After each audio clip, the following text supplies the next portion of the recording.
તો airport director CISF દ્વારા સુરક્ષાઓ સઘન કરી દેવામાં આવી છે। સુરક્ષાઓમાં વધારો કરી દેવામાં આવ્યો છે। એર ઇન્ડિયા સહિતની ફ્લાઇટની ઉડાન સમય ઉપર જેમાં આ સુરક્ષાઓમાં પણ હાલ વધારો કરવામાં આવ્યો છે। જો કે સુરક્ષા વચ્ચે પણ મુસાફરોની નહિવત અવરજવર જોવા મળી રહી છે। તો હાલ એરપોર્ટ ઓથોરિટીની વિડીયો કોન્ફરન્સિંગ દ્વારા મીટિંગો કરવામાં આવી છે। મુસાફરોની અવરજવર હાલ નહિવત જોવા મળી છે। સુરક્ષાઓમાં વધારો કરવામાં આવ્યો છે, પરંતુ મુસાફરોની અવરજવર હાલ જોવા મળી રહી નથી। એરપોર્ટ ડાયરેક્ટર સીઆઈએસએફ દ્વારા સુરક્ષા સઘન કરી દેવામાં આવી છે। એર ઇન્ડિયા સહિતની ફ્લાઇટની ઉડાન સમય ઉપર થશે। સુરક્ષાઓમાં પણ વધારો કરી દેવામાં આવ્યો છે, પરંતુ અત્યાર સુધી કોઈ મુસાફરોની અવરજવર જોવા મળી નથી। ભારત પાકિસ્તાન યુદ્ધ વચ્ચે ગુજરાતમાં એલર્ટ આપી દેવામાં આવ્યું છે। રાજ્યના તમામ એરપોર્ટની સુરક્ષાઓમાં પણ વધારો કરી દેવામાં આવ્યો છે। પોલીસ દ્વારા ચાંપતી નજર રાખવામાં આવશે। સંવાદદાતા તુષાર પટેલ વડોદરાથી લાઈવ જોડાયા છે। જી તુષાર, વડોદરાની એરપોર્ટની સુરક્ષામાં વધારો કરવામાં આવ્યો છે, શું વિગત?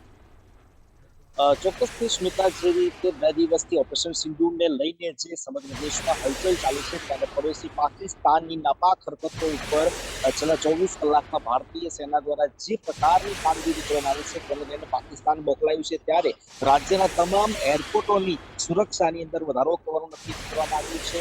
અલબત્ત વડોદરા એરપોર્ટની વાત કરીએ તો હાલ વડોદરા હવાઈ મથક ખાતે જે સુરક્ષા છે તેમાં વધારો કરી દેવામાં આવ્યો છે। સીઆઈએસએફના જે અધિકારીઓ છે તેઓ અને એરપોર્ટ ઓથોરિટીના તમામ અધિકારીઓની હાલ એક વિડીયો કોન્ફરન્સ દ્વારા મીટિંગ ચાલી રહી છે। અલબત્ત જે રીતે વડોદરા એરપોર્ટની વાત કરીએ તો મધ્ય ગુજરાતનું સૌથી વ્યસ્ત કહી શકાય તેવું એરપોર્ટ છે। અનેક ડોમેસ્ટિક ફ્લાઇટનું ઉડાન અહીંયાથી થતી હોય છે। અનેક મુસાફરો દેશના અલગ અલગ રાજ્યો અને વિદેશના જે કેન્દ્રો છે તેની સાથે કનેક્ટ થતા હોય છે, ત્યારે વડોદરા એરપોર્ટ સતત ધમધમતું હોય છે। પરંતુ જે યુદ્ધની સ્થિતિનું નિર્માણ થયું છે તેને લઈને હાલ એરપોર્ટ ખાતેની જે તમામ ડોમેસ્ટિક ફ્લાઇટ છે તે શેડ્યુલ પર ચાલી રહી છે। હૈદરાબાદ, બેંગ્લોર અને દિલ્હી, આમ 3 ફ્લાઇટનું અત્યારે શેડ્યુલ છે। લગભગ સવારે 9:30 થી 11 વાગ્યા દરમિયાનની આ 3 અલગ અલગ જે ફ્લાઇટો છે એ ફ્લાઇટોનું ઉડાન પણ થવાનું છે। એરપોર્ટ ઓથોરિટીના જે ડિરેક્ટર છે તેઓ સાથે ટેલિફોનિક વાત કરતા તેઓ જણાવ્યું હતું કે સુરક્ષાના મુદ્દાને લઈને તમામ જે કેન્દ્ર સરકારની ગાઈડલાઈન છે તેનું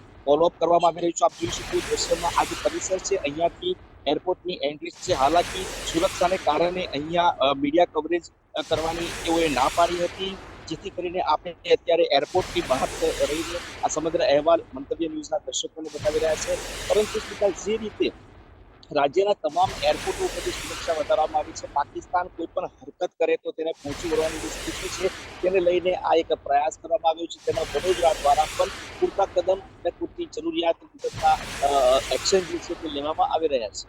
જી સ્મિતા। બિલકુલ જી તુષાર, વાત કરવામાં આવે તો ભારત પાકિસ્તાનની જે પાકિસ્તાને જે મિસાઇલો છોડીને અત્યારે જે ડ્રોનથી હુમલો પણ કરવામાં આવ્યો અને ભારતે તેનો જડબાતોડ જવાબ આપવામાં આવ્યો છે। વડોદરામાં કયા પ્રકારની વ્યવસ્થાઓ કરવામાં આવી છે સુરક્ષાને લઈને?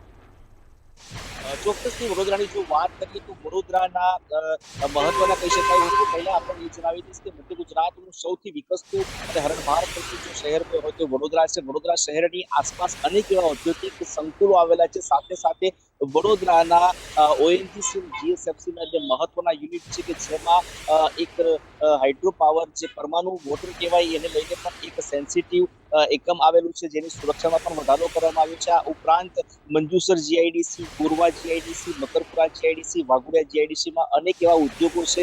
ખાસ કરીને જે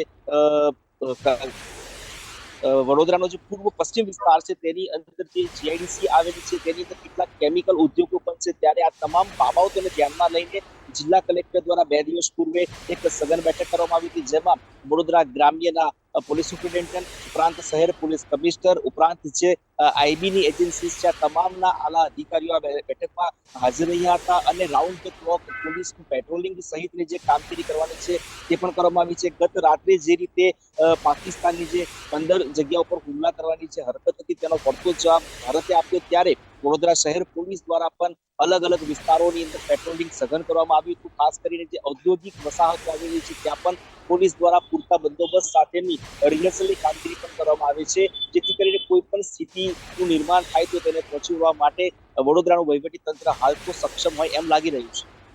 બિલકુલ જી તુષાર, તમામ જાણકારી આપવા બદલ આપનો આભાર।